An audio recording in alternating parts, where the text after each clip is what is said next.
এপ্রিলের 1 তারিখে আমি বাড়ি যাওয়ার কথা ছিল, টিকিটও কাটছি। তো 2019 সালে আমি আসছিলাম দুবাইতে। ওই টাইম বয়স খুব কমই ছিল।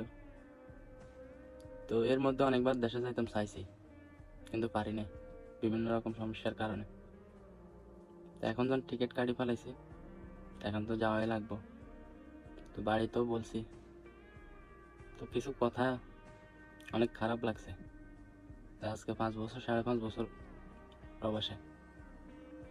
তো হঠাৎ আব্বার সাথে কথা হয়েছিল। তো আব্বা বলছে যে আমি কিছুই করি নাই ফ্যামিলির জন্য। আমি যে টাকা দিছি এই টাকা দিয়ে চলে না।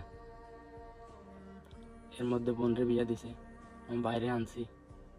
তো এরপর আমি কিছু করি নাই। ঘর বাড়ি সব ঠিক করছে, এরপরেও আমি বলে যে কিছু করি নাই। এর মধ্যে আমি অনেকবার অসুস্থ হয়েছি, দেশে যাইতাম চাইছি, যাইতে দেয় নাই। যাক, এটা আমার কপাল। এই টিকিট আমি যাবো না দেশে।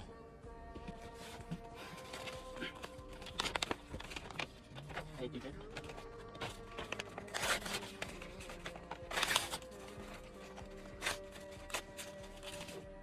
এই পাসপোর্ট।